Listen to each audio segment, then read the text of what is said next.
Di video sebelumnya kita sudah membahas tentang pertama Sokrates, kemudian Sokrates punya murid namanya Plato, dan Plato punya murid namanya Aristoteles. Nah, kali ini kita akan membahas tentang filsafatnya Aristoteles. Aristoteles itu hidup sekitar tahun 384 sampai 322 sebelum Masehi. Ayahnya itu merupakan seorang ahli fisika dan juga dokter di istana Amintas III, yaitu pada masa Raja Makedonia. Ayahnya itu namanya Nikomakus. Ayahnya itu meninggal ketika Aristoteles masih berusia 15 tahun. Kemudian Aristoteles ini diasuh oleh pamannya, yaitu adik ayahnya.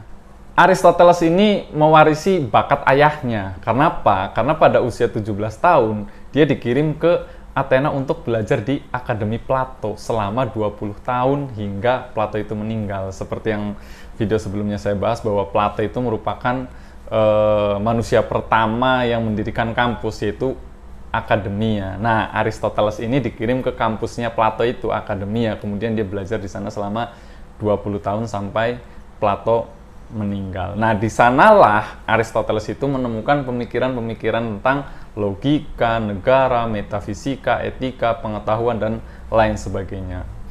Kemudian Aristoteles menjadi pengajar di kampus tersebut, di kampus Akademia. Meskipun Aristoteles itu sangat mengagumi gurunya, Plato, akan tetapi banyak sekali pikiran-pemikiran Aristoteles yang berseberangan dengan Plato. Salah satunya misalkan, Plato itu mengatakan bahwa realitas tertinggi adalah apa yang ada di pikiran kita atau apa yang ada di alam idea. Seperti video sebelumnya, Plato membagi dunia menjadi dua, yaitu membagi realitas menjadi dua, yaitu realitas yang terbuka untuk alam pikiran atau rasional, yaitu alam idea, dan dunia yang terbuka untuk indera, yaitu alam yang kita tangkap dengan panca indera itu. Dan realitas yang sejatinya adalah apa yang ada di alam idea. Sementara Aristoteles itu justru kebalikannya. Kata Aristoteles, realitas yang tertinggi itu adalah apa yang kita lihat dengan indera atau mata kita. Jadi kalau dalam contoh yang sering saya bahas di video sebelumnya, yaitu konsep rumah, kalau kata Plato itu hakikatnya rumah itu apa yang ada di alam idea kita, bukan apa yang kita lihat menggunakan mata kita. Nah, kalau Aristoteles itu kebalikannya. Nah, dari sini saja kita sudah bisa menilai bahwa antara guru dan murid ini sudah beda madhab.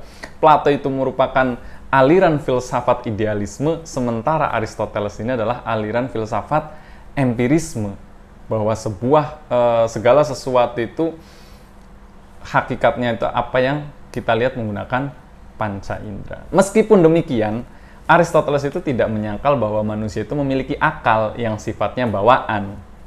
Jadi bukan sekedar akal yang masuk dalam bentuk pengetahuan melalui panca indera maupun telinga, misalnya melalui mata ataupun telinga. Nah, bagi Aristoteles, akal inilah yang menjadi ciri khas manusia dan menjadi pembeda dengan makhluk hidup lainnya. Bahwa manusia itu, kata Aristoteles, hewan juga. Hanya saja yang membedakan antara manusia dengan hewan itu adalah akalnya. Bagi Aristoteles, akal itu merupakan kesadaran manusia, akan tetapi kesadaran yang kosong. Ini berbeda lagi dengan Plato. Kalau Plato itu kan bahwa manusia itu memiliki pengetahuan bawaan. Sementara Aristoteles, akal itu nggak memiliki pengetahuan bawaan atau alam idea itu. Tetapi manusia meskipun punya akal, akalnya itu kosong. Sampai kemudian dia mengalami sesuatu sehingga dia baru mendapatkan pengetahuan-pengetahuan setelah mengalami sesuatu tersebut. Tidak seperti yang dikatakan Plato bahwa manusia itu memiliki ide bawaan sejak lahir misalkan. Itu contoh perbedaan antara Aristoteles dengan Plato. Meskipun muridnya sangat mengagumi gurunya, tetapi tidak melulu sependapat, bahkan bisa sangat berseberangan. Aristoteles itu membahas banyak hal ya, filsafat Aristoteles itu banyak sekali. Nah, pada kesempatan kali ini saya mungkin akan membahas beberapa saja, mungkin 4 lah, sekitar 4 tentang pemikiran Aristoteles ini. Pertama, filsafat Aristoteles itu membahas tentang logika. Penemuan Aristoteles yang terbesar itu adalah dalam bidang logika, yaitu silogisme. Mungkin kalau kita belajar bahasa Indonesia sudah sering ya mempelajari tentang silogisme itu. Jadi, menurut Aristoteles itu pengetahuan baru itu dapat dihasilkan melalui 2 cara. Yang pertama melalui metode induksi, yang kedua melalui metode deduksi. Metode induksi itu sebagaimana kita tahu bahwa mengambil pengetahuan dari kesimpulan-kesimpulan yang partikular, kemudian menuju ke kesimpulan yang umum. Sedangkan deduksi itu adalah mengambil pengetahuan dari kesimpulan-kesimpulan umum ke kesimpulan khusus, atau pengetahuan-pengetahuan umum ke pengetahuan yang lebih khusus. Seperti contoh, misalkan seperti ini. Semua santri itu wajib menggunakan peci. Zaid dan Amr itu adalah santri. Maka konklusinya, kesimpulannya itu adalah Zaid dan Amr itu harus menggunakan peci. Itu metode deduksi. Nah, metode deduksi inilah yang kemudian menjadi silogisme. Ini kan udah biasa, udah umum, semua orang juga tahu. Tidak. Lihat dulu, Aristoteles ngomong seperti ini pada tahun berapa? Pada tahun sekitar 300 sebelum Masehi. Bahasa Indonesia belum ada, bahkan mungkin bahasa Indonesia belum ditemukan atau bahkan belum ada. Tetapi Aristoteles sudah menemukan konsep yang namanya tadi, silogisme itu. Ini juga bisa untuk menganalisis hal-hal yang berbau, yang bisa dianalisis dengan menggunakan logika. Makanya kalau kita belajar mantik itu kan pasti ada premis umum, premis mayor, premis minor, kemudian konklusi. Misalkan beberapa tahun yang lalu ada salah satu public figure yang mengatakan bahwa kitab suci itu fiksi. Itu premis mayor. Premis minornya, maka kalau kita mengatakan Al-Quran itu kitab suci, maka konklusinya itu adalah Al-Quran itu kitab fiksi. Makanya pernyataan tokoh tersebut menimbulkan polemik kan pada saat itu, beberapa tahun yang lalu lah. Jadi kalau kita menggunakan analisis secara logika, pernyataan seseorang itu bisa kita analisis secara logika itu dengan menggunakan konsep silogismenya Aristoteles ini. Jadi yang pertama kali menemukan konsep silogisme itu adalah Aristoteles, sehingga dikatakan bahwa inilah penemuan terbesar Aristoteles dalam bidang logika. Itu yang pertama. Filsafatnya Aristoteles yang kedua itu adalah tentang filosofi teoritika. Apa itu filosofi teoritika? Dia membagi pembahasan filosofi teoritika itu menjadi sekitar 3 atau 4 pembahasan. Pembahasan yang pertama dalam filosofi teoritika itu yaitu tentang fisika. Jadi beberapa ratus tahun yang lalu, tahun sebelum Masehi, Aristoteles sudah membahas tentang fisika. Menurutnya, fisika itu adalah dunia material atau ilmu alam dan sebagainya. Menurutnya, kosmos itu terdiri dari 2 wilayah yang sifatnya itu berbeda. Ada namanya wilayah sublunar, yaitu wilayah sublunar itu adalah wilayah yang berada di bawah bulan, maksudnya itu adalah bumi. Dan yang kedua itu adalah wilayah yang meliputi bulan, planet, dan bintang. Aristoteles beranggapan bahwa jagat raya itu ada batasnya. Inilah yang kemudian menjadi polemik hingga saat ini di kalangan fisikawan kan. Alam ini sebenarnya terbatas atau tidak ada batasnya. Sedangkan itu untuk wilayah yang meliputi bulan, planet, dan bintang. Sementara kata Aristoteles, wilayah yang sublunar itu, yang di bawah bulan itu, yaitu bumi, itu terdiri dari 4 unsur, yaitu api, air, udara, dan tanah. Itu udah biasa. Lagi-lagi kalau kita belajar filsafat mungkin, loh itu kan udah biasa. Balik lagi, Aristoteles mengatakan seperti ini pada tahun sekitar 300 sebelum Masehi. Itu yang pertama. Nah, dalam fisika ini juga ada beberapa pembahasan. Yang pertama itu doktrin tentang substansi dan aksidennya benda dan bentuk. Kalau kemarin kita di video sebelumnya itu Plato membagi dunia menjadi 2, yaitu dunia idea dan dunia indera, maka Aristoteles itu membagi substansi segala sesuatu itu adalah benda dan bentuk. Benda dan bentuk itu tidak dapat dipisahkan, tetapi hakikatnya benda atau substansinya, hakikatnya benda itu adalah substansinya, bukan aksidennya. Maksudnya gimana? Kita ambil analogi seperti ini. Misalkan substansinya bola itu adalah bulat. Aksidennya itu apa? Aksidennya misalkan bola yang ukuran kecil itu namanya bola pingpong. Bola yang agak gede lagi itu namanya bola biliar.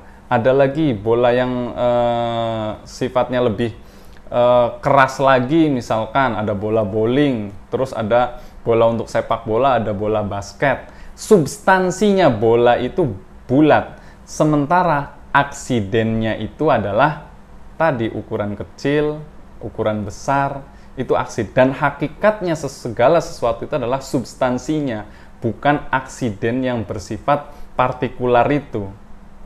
Pembahasan yang kedua dalam kategori fisika ini, Aristoteles membahas tentang gerak, bahwa dia mendefinisikan gerak itu merupakan perubahan dari potensial menjadi aktual. Jadi gerak bukan seperti yang kita pahami, kita bergerak seperti itu ya, tetapi Aristoteles memahami bahwa gerak yang disebut gerak itu adalah perubahan dari potensial menuju ke aktual. Contohnya misalkan, apapun yang memiliki potensi kemudian dia bisa mengaktualisasikannya, maka itu disebut gerak. Makanya gerak itu bisa berbentuk kualitas ataupun kuantitas.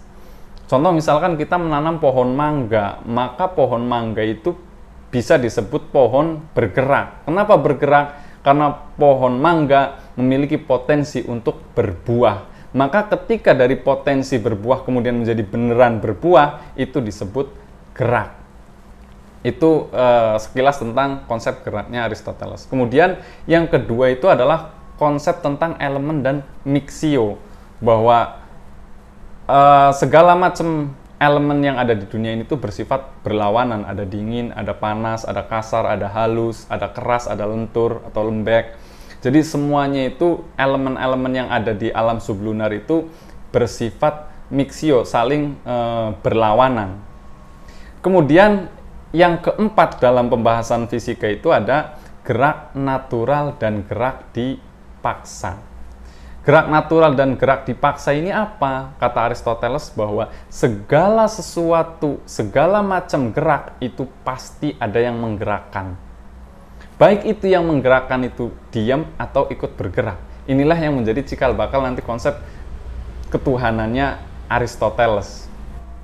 Itu tentang fisika.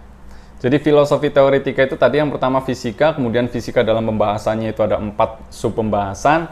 Yang kedua pembahasan dalam filosofia teoretika itu adalah matematika. Apa itu matematika menurut Aristoteles? Matematika itu adalah sesuatu yang membahas tentang barang menurut kuantitasnya. Bahwa Aristoteles memiliki prinsip ketidakhinggaan itu hanya ada dalam konsep saja. Makanya ini juga masih menjadi perdebatan di kalangan fisikawan sampai saat ini. Kalau kita aplikasikan pemahamannya Aristoteles ini, berarti kita bisa mengatakan bahwa tadi jumlah bintang yang ada di langit itu terbatas, ada batasnya. Kenapa? Karena ketidakterbatasan itu hanya ada dalam konsep saja. Contohnya apa? Misalkan, mungkin zaman dulu, tahun sebelum Masehi, orang akan mengatakan bahwa jarak bumi ke matahari itu tidak terbatas, tidak bisa diukur. Tetapi setelah ditemukannya konsep ukuran tahun cahaya, akhirnya matahari, jarak dari bumi ke matahari itu bisa diukur. Atau jarak dari galaksi Bima Sakti ke galaksi yang terdekat pun dulu bilangnya itu tidak terukur atau tidak terhingga. Tetapi setelah menemukan cara mengukurnya, maka itu tidak lagi dibilang tidak terhingga atau tidak terukur. Makanya keterbatasan atau terjangkauan itu hanya ada dalam konsep saja. Ketika sudah menemukan cara untuk menghitung atau mengukur hal tersebut, maka itu menjadi terbatas. Ketidakterbatasan itu makanya hanya ada dalam konsep saja. Konsep yang ketiga dalam pembahasan filosofia teoretika ini adalah metafisika. Jadi filosofi teoretika itu ada 3 pembahasan ya. Tadi pertama itu fisika, kedua matematika, dan yang ketiga itu adalah metafisika. Bagaimana Aristoteles membahas tentang metafisika? Menurut Aristoteles, metafisika itu berpusat pada persoalan barang dan bentuk. Dalam konsep inilah Aristoteles menolak konsep pembagian dualisme realitasnya Plato, di mana Plato membagi realitas menjadi 2, yaitu alam idea dan alam indera. Aristoteles tidak sepakat. Kenapa? Karena implikasi dari konsep ini, ketika melihat manusia, menurut Plato, manusia itu jadi dibagi menjadi 2. Yang pertama, wujud fisik badannya, yang kedua itu adalah jiwanya. Jiwa itu adalah alam idea yang bersifat adikodrati, sehingga jiwa manusia itu bersifat kekal, sementara tubuhnya, fisiknya itu bersifat sementara, seperti yang sudah saya jelaskan di video sebelumnya. Sedangkan Aristoteles tentang metafisika ini dia menggunakan konsep barang dan bentuk. Apa itu barang, apa itu bentuk? Barang itu adalah sesuatu yang tidak ada, sesuatu yang abstrak, tidak ada wadahnya. Nah, bentuk inilah yang menjadi wadahnya. Kalau kita aplikasikan dalam konsep manusia, maka Aristoteles itu menganggap bahwa jiwa itu adalah barangnya, sementara tubuh manusia itu adalah bentuk. Sehingga antara bentuk dan barang ini tidak bisa dipisahkan, karena bentuk juga ikut andil dalam kenyataan sebuah barang. Implikasinya apa? Aristoteles mengatakan bahwa jiwa manusia itu sifatnya tidak kekal, karena antara barang dan bentuk tadi itu adalah satu kesatuan. Ketika tubuh manusia itu mati, jasadnya mati, maka jiwanya itu juga mati.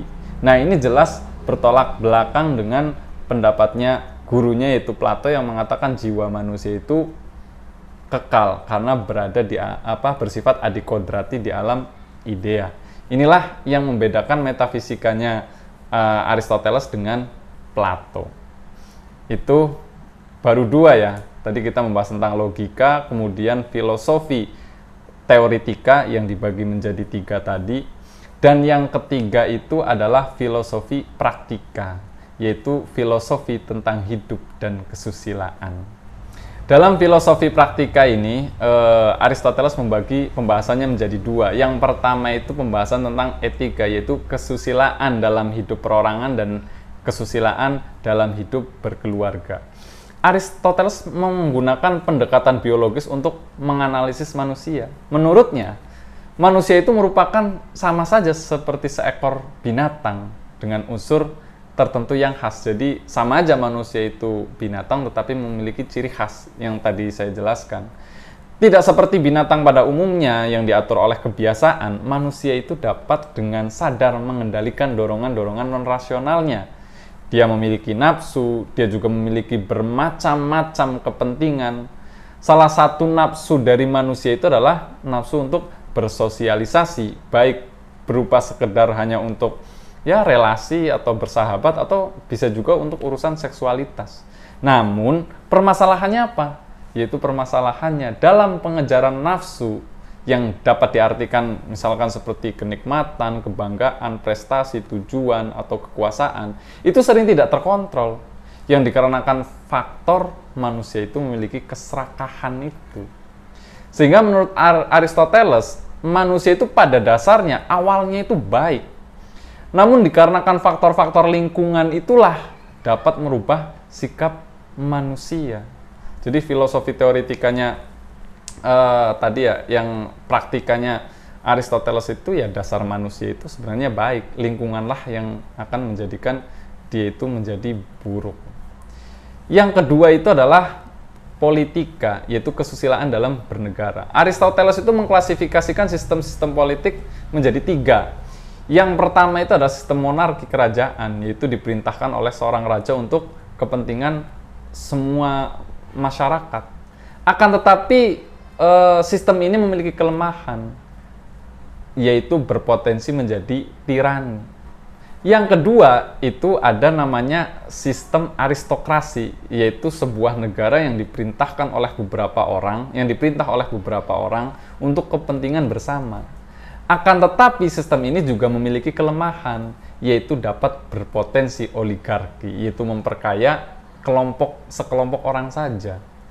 Dan yang terakhir itu ada sistem politi, yaitu diperintah oleh semua rakyat untuk kesejahteraan rakyat.